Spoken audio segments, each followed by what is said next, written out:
Hello friends, welcome back to my channel study corner. Friends, मैं रिचा, हमारी science की class है। साइंस एनसीईआरटी को हम डिस्कस कर रहे हैं चैप्टर वाइज। अभी हम क्लास 6 को डिस्कस कर रहे हैं। इसके बाद हर क्लास को सीरियल बाय सीरियल डिस्कस करते चलेंगे। तो इससे पहले हमने एनसीईआरटी साइंस के 5 वीडियो अपलोड कर दिए हैं। अगर आपने वो वीडियो ना देखा हो तो पहले उन्हें देख लीजिए, क्योंकि आगे के चैप्टर्स आपको तभी समझ में आएंगे जब आप पीछे के चैप्टर्स को देखे रहेंगे। जैसे जैसे हम आगे बढ़ते हैं, पीछे की चीज़ें आगे ही थोड़ी डिटेल में हमें मिलती जाती हैं। तो आज हम चैप्टर 9 एनसीईआरटी क्लास 6 को डिस्कस करेंगे। वीडियो बेहद ही हेल्पफुल होगा। आप किसी भी कॉम्पिटिटिव एग्ज़ाम में बैठने वाले होंगे, टीचिंग से रिलेटेड एग्ज़ाम जैसे कि सीटेट का एंट्रेंस देने वाले होंगे, वहाँ के लिए बेहद हेल्पफुल होगा। केवीएस, DSSB, टीजीटी का एग्ज़ाम हो गया, पीजीटी का एग्ज़ाम हो गया, या फिर UPPSC, UPSSC, UPSC, railway, SSC, bank, किसी भी एग्ज़ाम में एनटीपीसी का एग्ज़ाम अभी होने वाला है, तो उन सभी एग्ज़ाम के पॉइंट ऑफ व्यू से ये बेहद ही हेल्पफुल होगा आपके। साइंस के आपको काफ़ी क्वेश्चन देखने को मिलते होंगे एग्ज़ाम में, तो वो क्वेश्चन कहीं और से नहीं आते, वो एनसीईआरटी की बुक से ही आते हैं। सीधे सीधे एनसीईआरटी का ही क्वेश्चन उठा के एग्ज़ाम में पूछ लेता है। तो हम 6 से 12 तक की एनसीईआरटी को कवर करेंगे। तो चैप्टर वाइज चैप्टर सारी चीज़ें देखेंगे, कोई भी चैप्टर नहीं छोड़ेंगे। अगर किसी भी चैप्टर में 2 भी लाइन इंपॉर्टेंट है तो हम वो भी डिस्कस करेंगे। तो इससे पहले हमने 5 वीडियो के माध्यम से 8 चैप्टर को डिस्कस कर लिया है। आज हमारा ये 9वां चैप्टर रहेगा। जो चैप्टर लंबे रहेंगे उनको हम एक वीडियो में डिस्कस करेंगे। अगर 1-2 छोटे चैप्टर रहेंगे तो उन 2-3 चैप्टर को एक साथ डिस्कस करेंगे। तो आज ये हमारा 9वां चैप्टर है। चैप्टर का नाम है सजीव एवं उनका परिवेश, the living organism and their surrounding. तो चैप्टर को शुरू करने से पहले आपसे एक रिक्वेस्ट है कि अगर आपने चैनल को सब्सक्राइब नहीं किया है तो चैनल को सब्सक्राइब कर लीजिए, बेल आइकॉन के बटन को ऑन कर लीजिए, ताकि कोई भी वीडियो अपलोड हो तो उसका नोटिफिकेशन आप तक पहुंच जाए। हमारा जो ये सजीव और उनका परिवेश मतलब जो जीव जंतु हैं वो कहाँ पर रहते हैं, जिस जगह पे रहते हैं वो क्या कहलाता है, तो ये सारी चीज़ें इस चैप्टर के माध्यम से हम डिस्कस करेंगे। जो लिविंग ऑर्गेनिज्म हैं उनके बारे में, उनके आसपास के सराउंडिंग्स के बारे में। तो यहाँ पर सबसे पहले हम आवास क्या होता है ये जान लेते हैं। तो सजीव का वह परिवेश जिसमें वह रहता है उसका आवास कहलाता है। अब सजीव में मनुष्य भी हो सकते हैं, जीव जंतु भी हो सकते हैं। तो जीव जंतु जहाँ रहेंगे वो उनका आवास कहलाएगा, मनुष्य जहाँ रहेंगे वो उनका आवास कहलाएगा। जैसे आप घरों में रहते हैं तो वो आपका आवास हो गया, पक्षियाँ घोंसले में रहती हैं तो वो पक्षियों का आवास कहलाया। तो इस तरह से कहने का मतलब है कि सजीव का वह परिवेश जिसमें वह रहता है वो क्या कहलाता है, उसका आवास कहलाता है। अब इसके बाद क्या है, स्थलीय आवास के बारे में दिया गया है। आगे स्थलीय आवास देख लेते क्या है। तो स्थल पर पाए जाने वाले पौधे एवं जंतु के आवास स्थलीय आवास कहलाते हैं। जो स्थल मतलब जो पृथ्वी पर पाए जाने वाले पौधे होते हैं, जीव जंतु होते हैं, उनका आवास क्या कहलाता है, स्थलीय आवास कहलाता है, जिनमें वे रहते हैं। तो वन, घास के मैदान, मरुस्थलीय, तटीय एवं पर्वतीय क्षेत्र इसके उदाहरण हैं। तो वन में जो जीव जंतु रहते हैं वो उनका आवास, घास के मैदान में जो जीव जंतु रहते हैं वो उनका आवास कहलाएगा, मरुस्थल में जो जीव जंतु रहते हैं वो उनका आवास कहलाएगा। तो इस तरह से इन जगहों, ये जो जगहें हैं ये स्थलीय आवास के उदाहरण हैं। अब जलीय आवास की बात की जाए तो जो जीव जल में रहते हैं वो जलीय आवास वाले जीव कहलाते हैं। जीव और पौधे दोनों ही इसमें आएंगे। तो जो पौधे एवं जंतु जल में रहते हैं जैसे जलाशय, झील, नदियाँ, समुद्र इत्यादि, तो ये सारे जलीय आवास के उदाहरण हो गए। अब अनुकूलन क्या होता है ये जान लीजिए। तो जिन विशिष्ट संरचनाओं अथवा स्वभाव की उपस्थिति किसी पौधे अथवा जंतु को उसके परिवेश में रहने के योग्य बनाती है वही क्या कहलाता है, उसका अनुकूलन कहलाता है। विभिन्न जंतु भिन्न परिवेश के प्रति अलग रूप से अनुकूलित हो सकते हैं। तो यहाँ पर क्या है कि विशिष्ट संरचनाओं अथवा स्वभाव की उपस्थिति किसी पौधे अथवा जंतु को उसके परिवेश में रहने के योग्य बनाती है। तो जिस परिवेश में वो आसानी से रह सके, उसका शरीर, उसका स्वभाव उसमें रह सके, उसमें सरवाइव कर सके, वही क्या कहलाता है, वही परिवेश उसका अनुकूलन कहलाता है। तो ये तो था अनुकूलन के बारे में। अब आगे आ जाते हैं, आगे देख लेते हैं क्या है।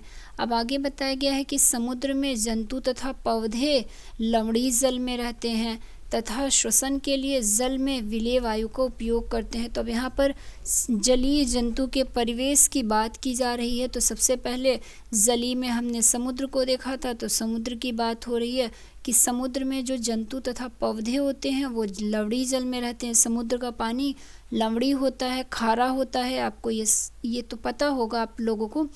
तो वो उनकी बॉडी ऐसी होती है, उनकी बॉडी की ऐसी रिक्वायरमेंट होती है कि वो जंतु, वो जीव, वो पौधे जो हैं समुद्र में भी सरवाइव कर लेते हैं, जबकि उसका पानी इतना खारा होता है। तो समुद्र में जंतु तथा पौधे लवणीय जल में रहते हैं तथा श्वसन के लिए जल में विलेय वायु का उपयोग करते हैं। तो वायु जो है हर जगह रहती है, जल में भी रहती है, जल में वो विलेय फॉर्म में रहती है, उसमें मिली हुई रहती है, आपको नहीं दिखती है, लेकिन अगर आप इसको टेस्ट करके देखेंगे तो दिख भी जाएगी। अक्सर जो जल में बुलबुले दिखते हैं तो वो बुलबुले क्या हैं, वो वायु का ही रूप होते हैं। तो जो जलीय जीव होते हैं वो ऑक्सीजन उन्हें कहाँ से मिलता है, बिना ऑक्सीजन के ना ही पेड़ पौधे जीवित रह सकते हैं और ना ही कोई जानवर जीवित रह सकते हैं। तो इन्हें ऑक्सीजन मिलता कहाँ से है, तो जो समुद्र का जल होता है उनमें जो वायु होती है वो घुलित मात्रा में होती है और वहीं से वो ऑक्सीजन को प्राप्त कर लेते हैं। जैसे यहाँ पर बताया गया है कि मछली एक समुद्री जीव है, मछली का शरीर धारा रेखी होता है, ये हमने इससे पहले के चैप्टर में देखा था। यह आकृति उन्हें जल के अंदर विचरण करने में सहायता करती है। तो धारा रेखी आकृति जो मछली में होती है वो मछली में उन्हें तैरने में हेल्प करती है। मछलियों का शरीर चिकने सल्कों से ढका रहता है, तो इनमें सल्क होते हैं इनकी बॉडी के ऊपरी आवरण पे। कभी आप फिश को देखे हों, उन्हें टच किए हों तो पता चलेगा काफ़ी चिकनी होती है वो, तो सल्कों से ढका रहता है। ये शल्क मछली को सुरक्षा प्रदान करते हैं।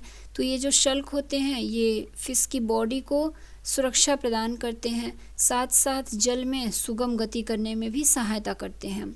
अब मछली जो सांस लेती है जल में वो किसके द्वारा, जैसे हम तो नाक और मुख के द्वारा सांस लेते हैं, तो मछली किसके द्वारा, बॉडी के किस पार्ट के द्वारा सांस लेती है, तो मछली में गिल्स होते हैं, उनके द्वारा ये सांस लेती है। क्लोम गिल्स होते हैं, उनके द्वारा ये जल में सांस लेने का कार्य करती है।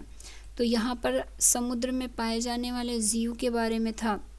अब यहाँ पर ये इमेज मछलियों की दी हुई है, कुछ मछली तो आप हकीकत में भी देखे ही होंगे। अब मरुस्थल की बात की जा रही है, मरुस्थल के जीव की। तो मरुस्थल में आप जानवर की बात करें तो ऊँट अधिकतर देखे होंगे। मरुस्थल मतलब रेगिस्तान को जानिए। तो रेगिस्तान क्या है, एक मरुस्थलीय इलाका होता है, एक मरुस्थलीय इन्वायरमेंट होता है वहाँ पे। तो मरुस्थल में आप अक्सर देखे होंगे ऊँट को चलते हुए, और नागफनी जो पौधा है, कैक्टस का जो पौधा है, ये मरुस्थल में पाए जाने वाले पौधे होते हैं। तो मरुस्थल में क्या होता है, जल बहुत कम मात्रा में उपलब्ध होता है। मरुस्थल दिन में बहुत गर्म होता है क्योंकि यहाँ पेड़ पौधे ना के बराबर होते हैं, रेत ज़्यादा होती है, और रेत आपको पता होगा कि धूप की गर्मी से बहुत ज़्यादा गर्म हो जाती है। तो इस वजह से जो मरुस्थल है उसका इन्वायरमेंट भी बहुत ज़्यादा गर्म होता है, और रात में ये बहुत ठंडा भी हो जाता है। तो मरुस्थल में जो पाए जाने वाले जंतु एवं पौधे भूमि पर रहते हैं एवं श्वसन के लिए आसपास की वायु का उपयोग करते हैं। जैसे ऊँट क्या है, ये एक मरुस्थलीय जीव है। आगे हम डिटेल में इन चीज़ों के बारे में और जानेंगे। यहाँ तो थोड़ा थोड़ा आवास के बारे में बताया गया है। अब मरुस्थलीय जो पौधे हैं उसके बारे में बताया गया है, कैक्टस और नागफनी के बारे में, कि कैक्टस और नागफनी एक मरुस्थलीय पौधा है। इनमें पत्ती जैसी संरचना होती है, जो कि पत्ती नहीं होती है, वो होती तो तना है लेकिन वो दिखती पत्ती की जैसी है। इन पौधों में प्रकाश संश्लेषण सामान्यतः तने में होता है। तो आपको पता होगा फोटोसिंथेसिस हमेशा पत्ती वाले भाग से होता है पौधे के, लेकिन अब जो मरुस्थल में पौधे हैं उनमें पत्ती तो होती ही नहीं है, उनका पत्ती ही जो है वो तने में रूपांतरित हो जाता है।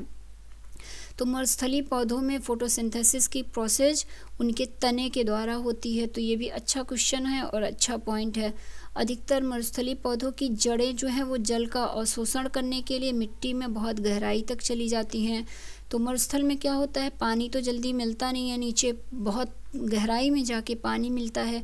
तो जो मरुस्थल में पौधे उगते हैं अब उनको भी पानी की तो ज़रूरत रहती ही है। तो इसलिए मरुस्थलीय पौधों की जो जड़ें आप कभी देखिए तो बहुत लंबी होती हैं, क्योंकि वो जड़ें पानी की तलाश में बढ़ती जाती हैं और मिट्टी में बहुत नीचे तक चली जाती हैं, बहुत गहराई तक चली जाती हैं, जब तक कि उन्हें पानी नहीं मिलता है। तो इस तरह से ये जो मरुस्थलीय पौधे हैं मरुस्थल में पानी की पूर्ति को पूरा करते हैं। तो ये है इमेज है कैक्टस का, और जो मरुस्थलीय पौधे हैं उन सभी का इस तरह के पौधे, नागफनी को तो आप देखे होंगे, आजकल गमले में भी लोग लगा लेते हैं।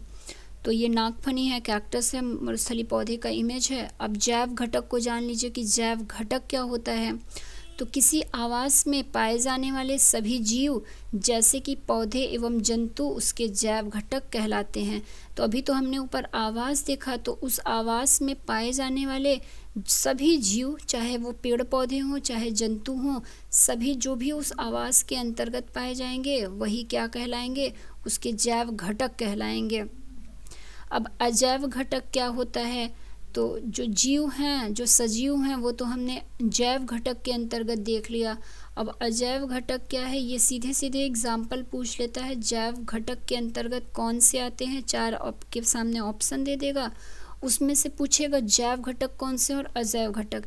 और ये लगभग हर एग्जाम में आता है, इसलिए ये मोस्ट इम्पॉर्टेंट पॉइंट रहेगा, इसको रट लीजिएगा कि जैव घटक के अंतर्गत पौधे, जीव और जंतु आते हैं, और अजैव घटक के अंतर्गत सूर्य, ये क्या है, सूर्य का प्रकाश एवं ऊष्मा भी अजैव घटक है। तो जो सूर्य का प्रकाश है वो अजैव घटक है, जो ऊष्मा है वो अजैव घटक है। चट्टान, मिट्टी, वायु एवं जल जैसी अनेक निर्जीव वस्तुएं आवास के अजैव घटक हैं। तो ये सारे जो एग्जाम्पल हैं, सूर्य हो गया हमारा, सूर्य का प्रकाश हो गया, वायु हो गया, मिट्टी हो गया, जल हो गया, चट्टान, पर्वत, पहाड़, ये सारे अजैव घटक हैं। ठीक है, और जैव घटक तो हमने देख ही लिया है। अब आगे बढ़ते हैं और पर्वतीय आवास को देख लेते हैं। ऊपर हमने मरुस्थलीय आवास को देखा और जल में रहने वाले जीवों को देखा, जलीय आवास को। पर्वतीय आवास को भी देखिए। तो पर्वतीय वृक्ष जो पर्वत में पाए जाने वाले जीव जंतु और पौधे हैं, वो उन वहाँ जो रहते हैं वो पर्वतीय आवास वाले जीव जंतु और पौधे होते हैं। तो पर्वतीय वृक्ष सामान्यतः शंक्वाकार होते हैं, इनकी शाखाएं तिरछी होती हैं। इनमें कुछ वृक्षों की पत्तियां सुई के आकार की होती हैं। इससे वर्षा का जल एवं हिम सरलता से नीचे की ओर खिसक जाता है। जैसे ये सीधे सीधे एग्जाम्पल पूछता है कि पर्वतीय आवास वाले जीव और जंतु और पौधों के नाम बताइए। तो यहाँ पर कुछ पौधों के नाम दिए गए हैं वृक्षों के, जैसे चीड़ हो गया, देवदार हो गया, ओक हो गया। तो ये तो हमारे पर्वतीय आवास वाले पौधे हैं। आगे जानवरों को भी हम देखेंगे, यहाँ तो पौधों को बताया गया है। अब ये पौधे का एक इमेज भी देख लीजिए आप। ये है हमारा इमेज जो कि पर्वत में पाया जाता है। इनकी पत्तियाँ कैसी, शाखाएँ ऐसी तिरछी तिरछी सी होती हैं और सुई के आकार की इनकी पत्तियाँ होती हैं। इसलिए होती हैं कि पर्वतीय आवास में अक्सर क्या होता है कि पर्वतों में बर्फ़बारी होती है, तो पत्तियाँ इस तरह से बनी होती हैं कि इनमें बर्फ़ जो है वो रह ना पाए, फिसल जाए, और जो पानी वानी गिरता रहता है ज़्यादा इधर, तो वो सारी चीज़ें इसमें रुक ना पाएँ और पौधे को कोई हानि ना हो। तो इस तरह से यहाँ के पेड़ पौधे रूपांतरित होते हैं। अब पर्वतीय क्षेत्र में पाए जाने वाले पशुओं को भी देख लीजिए। तो पर्वतीय क्षेत्र में पाए जाने वाले पशु भी वहाँ की परिस्थिति के प्रति अनुकूलित होते हैं। उनकी मोटी त्वचा पर फर ठंड से उनका बचाव करती हैं। अब जैसे हम आप वहाँ पर रहने चले जाएं तो हमारे लिए सरवाइव करना मुश्किल होता है। तो वहाँ के जो जीव जंतु या पेड़ पौधे हैं वो वहाँ पर उस एनवायरनमेंट में के अनुकूल हो चुके हैं, उनकी बॉडी उसकी तरह हो चुकी है, उसमें सरवाइव करने के अकॉर्डिंग बनी हुई है। तो अब वहाँ के जो जानवर हैं पर्वतीय आवास वाले, इनके जो बॉडी होती है, इनके ऊपर स्किन में रोएं बहुत ज़्यादा होते हैं, बाल जो हेयर्स होते हैं वो बहुत ज़्यादा होते हैं, जो कि ठंड से उनका बचाव करती है। जैसे शरीर को गर्म रखने के लिए याक का शरीर लंबे बालों से ढका होता है, तो याक जो जानवर है इनका शरीर क्या होता है, लंबे बालों से ढका होता है। पहाड़ी तेंदुए के शरीर पर फर होते हैं या बर्फ़ पर चलते समय इसके पैरों को ठंड से बचाते हैं। तो ये पहाड़ी तेंदुए का एक इमेज आपको दिख रहा होगा। इनके शरीर पर क्या होता है, फर नुमा ये इनकी स्किन होती है जो कि इन्हें बर्फ़ से बचाती है और पहाड़ों पर चलने में भी इनकी सुरक्षा करती है, ठंड से इन्हें बचाती है। पहाड़ी बकरी का एक ये इमेज है। पहाड़ी बकरी के मजबूत खुर उसे ढालदार चट्टानों पर दौड़ने के लिए अनुकूलित बनाते हैं और ये पहाड़ी बकरी से ही हमें जो ऊन मिलती है जिससे पश्मीना शॉल बनाई जाती है, तो वो भी एक पहाड़ी बकरी ही होती है जो कि बहुत ऊंचाई पर रहती है। उससे पश्मीना नामक शॉल बनाई जाती है जो कि बहुत गर्म शॉल होती है और काफ़ी कॉस्टली भी आती है। तो अब आगे आते हैं और समुद्री आवास के एग्जाम्पल्स को कुछ और जानते हैं। ऊपर तो हमने सिर्फ मछलियों को जाना था, तो समुद्री आवास में क्या क्या होते हैं। स्क्विड एवं ऑक्टोपस में सांस लेने के लिए गिल्स होते हैं। तो यहाँ पर बताया गया है कि जो समुद्री आवास वाले जीव होते हैं उनमें सांस लेने के लिए हमने ऊपर भी देखा था गिल्स या क्लोम होते हैं। जैसे कि डॉल्फिन एवं व्हेल जैसे कुछ जंतुओं में गिल नहीं होते हैं। बेसिकली तो समुद्री जीवों में गिल्स होते हैं, लेकिन डॉल्फिन और व्हेल में ये गिल्स नहीं होते हैं। सिर पर स्थित नासाद्वार अथवा वात छिद्रों द्वारा ये सांस लेते हैं। तो ये सांस कैसे लेते हैं, इनके छिद्र पे जो नासाद्वार होता है उससे या तो वात छिद्रों द्वारा ये सांस लेते हैं।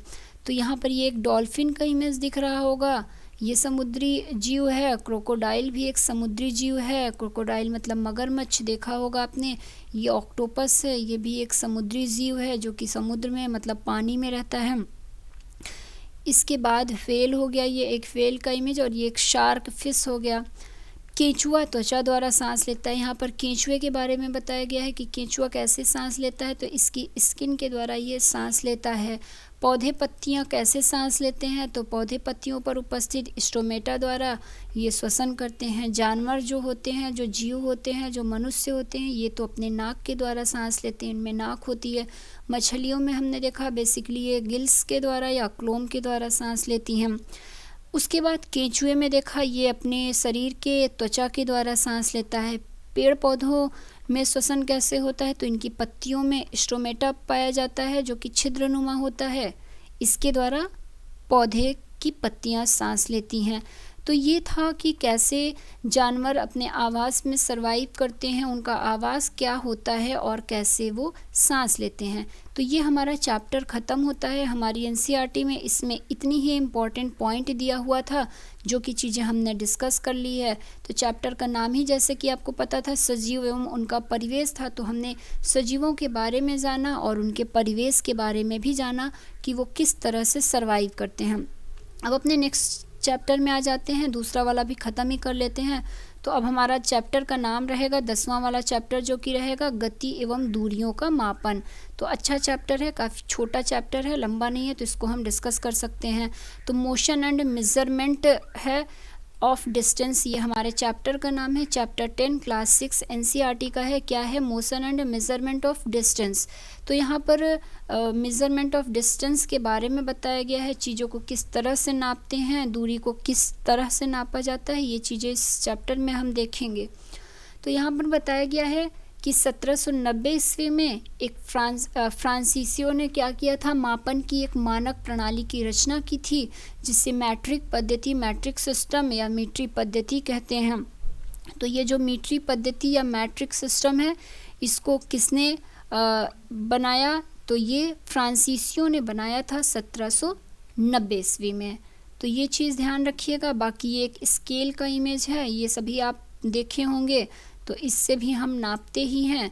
तो इस तरह से ये आप बहुत देखे होंगे और आपके पास भी होगा।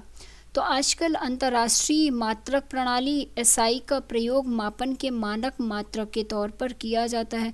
तो आजकल जो अंतर्राष्ट्रीय मात्रक प्रणाली है वो एसआई यूनिट है। हम एसआई यूनिट का ही प्रयोग मात्रक के तौर पे करते हैं। जैसे लंबाई के एसआई यूनिट की बात की जाए तो लंबाई की जो एसआई यूनिट है वो क्या है, मीटर है। अब मीटर को जाना जाए तो 1 मीटर बराबर 100 सेंटीमीटर होता है, और 1 सेंटीमीटर को जाना जाए तो 1 सेंटीमीटर बराबर 10 मिलीमीटर होता है।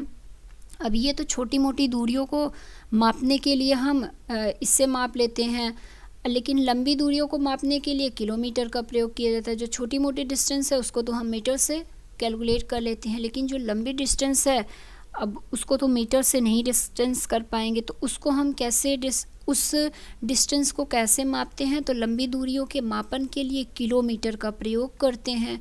जैसे 1 किलोमीटर बराबर 1000 मीटर हो गया, तो 1 किलोमीटर, तो इस तरह से ये सीधे सीधे ये आंकड़े ही पूछ लेते हैं एग्ज़ाम में, तो ये भी याद रखिएगा और ये बहुत बेसिक चीज़ है, ये आप लोगों को याद भी होगा।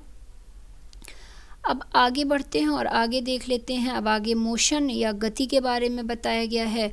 तो ये तो हमने बॉडी मोशन के बारे में जब ऊपर चैप्टर पढ़ा था बॉडी के मूवमेंट में, तो वहाँ भी जाना था कि गति या मोशन क्या होता है। तो यदि कोई वस्तु अन्य वस्तुओं की तुलना में समय के सापेक्ष स्थान परिवर्तन करती है तो वस्तु की इस अवस्था को क्या कहते हैं, मोशन या गति कहा जाता है। सामान्य शब्दों में गति के अर्थ को समझा जाए तो क्या होगा, वस्तु की स्थिति में परिवर्तन हो जाता है, तो यही क्या कहलाता है, यही गति कहलाता है। क्या, वस्तु की स्थिति में परिवर्तन। जैसे कि टेबल पे एक बॉल रखी हुई है, उसको हल्का सा आप धक्का मारिए तो वो फिसल के आगे चली जाती है, काफ़ी दूर चली जाती है। तो इसका पहले बॉल जो है वो दूसरी स्थिति में थी, अब क्या है, वो बदल के दूसरी स्थिति में पहुंच गई। तो यही क्या है, वस्तु की जो स्थिति में उसकी पोजीशन में जो चेंज हुआ, यही उसका मोशन कहलाता है। अब मोशन के प्रकार की बात की जाए, गति के प्रकार की, तो पहला रैखिक गति दिया हुआ है। अब रैखिक गति क्या होता है ये जानिए आप। तो एक सीधी रेखा में जो मूवमेंट होता है उसे ही क्या कहते हैं, रैखिक गति कहते हैं। जब कोई वस्तु किसी सरल या कर्क रेखा पर गति करती है तो इस गति को रैखिक गति कहते हैं। ठीक है, तो ये एनसीईआरटी में इमेज दी हुई थी सरल रेखीय गति के उदाहरण की। जैसे ये पुलिस वाले मार्च पास्ट करते हैं तो एक सीधी रेखा में मार्च पास्ट करते हैं, तो ये रैखिक गति हो गई। या रास्ते में जो गाड़ियाँ चल रही हैं ये एक सीधी रेखा में, ये भी क्या है, एक रैखिक गति का उदाहरण है, सरल रेखीय गति का उदाहरण है। अब दूसरा क्या है, वृत्तीय गति है। सर्कल जो मोशन होता है वो है, सर्कल मोशन को देखा जाए तो इसके अंतर्गत क्या आता है ये भी देख लेते हैं। तो सर्कल मोशन में क्या है, जब कोई वस्तु किसी वृत्ताकार पथ पर गतिमान हो तो इस प्रकार की गति को क्या कहेंगे, सर्कल। सर्कल मतलब ऐसे, इस तरह से, इस आकृति में कोई भी चीज़ ऐसे गति करे तो यही क्या कहलाएगी, हमारी सर्कल मोशन की गति कहलाएगी। जैसे कि आप यहाँ देख रहे होंगे ये एक बैल है और ये एक लकड़ी नुमा स्ट्रक्चर बनाया गया है पानी को खींचने के लिए। तो पहले के ज़माने में जब नल वगैरह नहीं होते थे तो इस तरह से बैल की मदद से पानी को नीचे से निकाला जाता था पंप करके। तब जब लाइट नहीं था, उस वक्त बिजली नहीं था, अभी तो क्या है, लाइट से हम एक बटन को ऑन किए और पानी आ जाता है। लेकिन पहले के टाइम में लोग क्या करते थे कि बैलों की मदद से ज़मीन से पानी को निकालने का कार्य करते थे। तो ये बैल क्या करता था, ये एक औजार होता था लकड़ी का, इसके ऊपर बंधा रहता था, ये इसको सर्कुलर वृत्तीय गति में घुमाता था और पानी बाहर निकल आता था। तो इस तरह से बताने का मतलब है कि कोई भी वस्तु एक वृत्ताकार पथ पर गति करती है तो यही इसका क्या कहलाता है, सर्कुलर मोशन या वृत्ताकार गति कहलाता है। जैसे ये पंखा आप देखते होंगे घरों में अपने, तो पंखा कैसे गति करता है, पंखा भी गोला ही गोला घूमता है। तो ये जो गोला गोला चीज़ें घूम रही हैं यही हमारा क्या है, सर्कुलर मोशन या वृत्तीय गति हो गया। अब आवर्त गति क्या है ये देख लीजिए आप कि आवर्त गति किसे कहते हैं। तो आवर्त गति क्या है, वैसी गति जिसमें कोई कण किसी निश्चित समय अंतराल के बाद दोहरावे, मतलब एक पोजीशन पे एक समय पे आए, फिर वो जाए, फिर थोड़ी देर बाद ये फिर इसी पोजीशन पे आ जावे। तो यही दिया गया है कि वैसी गति जिसमें कोई कण किसी निश्चित समय अंतराल के बाद दोबारा से अपनी उसी पोजीशन पे आ जाए तो इस प्रकार की गति को क्या कहेंगे, आवर्त गति कहेंगे। जैसे किसी लोलक की गति, झूला झूलते समय बच्चे की गति, सितार की डोरियों की गति। अब ये एक लोलक है, पहले ये यहाँ पर था, इसको ऐसे लटकाया गया, बाद में क्या किया गया, इसे थोड़ा सा धक्का दिया गया तो ये लेफ़्ट साइड आ गया, फिर इसे धक्का दिया गया तो ये राइट साइड, फिर ये लेफ़्ट से अपनी फिर पोजीशन पे आ गया और फिर इसे धक्का दिया गया इस राइट साइड तो ये राइट साइड आ गया और फिर ये अपनी पोजीशन पे आ गया। तो मतलब क्या है कि अपनी पोजीशन को दोहरावे उसी स्थिति में, उसी अवस्था में और अपनी पुरानी पोजीशन पे आ जाए। अब ये जो सितार है, इसके तार में भी ऐसी ही गति होती है। जब इसको बजाया जाता है तो ये भी क्या करता है, इनमें भी दोहराव होता है, इनमें भी आवर्त होता है। तो ये आवर्त गति का उदाहरण है। सबसे इसका अच्छा उदाहरण था झूला झूलती हुई बच्ची वाला। तो ये आप देख लीजिए, एक झूला बच्ची झूल रही है जो कि आवर्त गति का उदाहरण है। यहाँ पर है, ये पहले आगे जाएगी, फिर अपनी पोजीशन पे आएगी, फिर पीछे जाएगी, फिर अपनी पोजीशन पे, फिर आगे। तो ये इस तरह से आवर्त गति है। और ये घड़ी, कुछ घड़ियों में इस तरह का एक पेंडुलम लटका होता है। जब 1 घंटा बीतता है तो ये इस तरह से मूवमेंट करता है इनमें। तो ये कुछ उदाहरण है आवर्त गति का। ये चीज़ें समझ में आ रही होंगी आपको। इन सब के एग्जाम्पल पूछते हैं सीधे सीधे, तो आपको एग्जाम्पल पता होना चाहिए। तो घूर्णन गति अब क्या है ये भी देख लीजिए। घूर्णन गति किसे कहते हैं? तो वैसी गति जिसमें कोई कण किसी बिंदु के चारों ओर बिना स्थान परिवर्तन के घूमता है, तो उस प्रकार की गति को घूर्णन गति कहते हैं। जैसे वृत्तीय गति था हमने देखा, वैसे ही घूर्णन गति भी होता है। तो इसमें क्या है कि अब किसी एक बिंदु है, ये इसके चारों ओर ये क्या करेगा, बिना स्थान परिवर्तित के, मतलब एक सीधी रेखा में ऐसे एक राउंड में घूमता है, बिना अपना स्थान को बदले नहीं, इसी में ये घूमता है। तो यही क्या है, घूर्णन गति है। अब जैसे पंखे को देखे होंगे, तो पंखा तो ऐसे ही घूमेगा ना। कभी पंखा ये तो है नहीं कि यहाँ से लटका है तो आगे आके घूमना शुरू कर देगा। तो यही इसकी क्या है, घूर्णन गति है। एक ही बिंदु के चारों ओर वो घूमे। घड़ी के सुइयों की गति को देखा जाए तो ये भी एक जगह से चारों ओर घूमती रहती है। तो ये भी क्या है, घूर्णन गति है। और आप ग्लोब को देखे होंगे, तो ग्लोब में देखिए तो उसको घुमाइए तो वो एक एक्सिस पे टंगा होता है, उसी के चारों ओर वो घूमता रहता है। तो इस तरह से ये घूर्णन गति का एग्जाम्पल हो गया। तो फ्रेंड्स, ये हमारा 9वां और 10वां दोनों ही चैप्टर ख़त्म हो गया। अब 11वां चैप्टर काफ़ी लंबा हो जाएगा और वीडियो भी हमारा काफ़ी लंबा हो जाएगा। तो लाइट वाला चैप्टर काफ़ी इम्पॉर्टेंट भी है, इसको हम नेक्स्ट वीडियो में डिस्कस कर लेंगे। बाकी 9वें 10वें चैप्टर से आपको जो चीज़ें ना समझ में आई हो वो आप कमेंट करके ज़रूर बताइएगा। तो हम अपने आगे की चैप्टर को शुरू करने से पहले एक बार वो चीज़ें क्लियर कर देंगे। और अगर आपको वीडियो अच्छा लग गया होगा तो वीडियो को लाइक कर दीजिएगा, शेयर कर दीजिएगा अपने फ्रेंड्स और फैमिली मेम्बर्स में, स्पेशली अपने फ्रेंड्स को, क्योंकि उनके लिए ये हेल्पफुल काफ़ी होगा। और अगर आपने चैनल को सब्सक्राइब नहीं किया है तो चैनल को जल्दी से सब्सक्राइब करिए और बेल आइकॉन के बटन को ऑन कर दीजिए, ताकि कोई भी वीडियो अपलोड हो तो उसका नोटिफिकेशन आप तक पहुंच जाए। अपने नेक्स्ट वीडियो में हम फिर से मिलते हैं, तब तक के लिए धन्यवाद।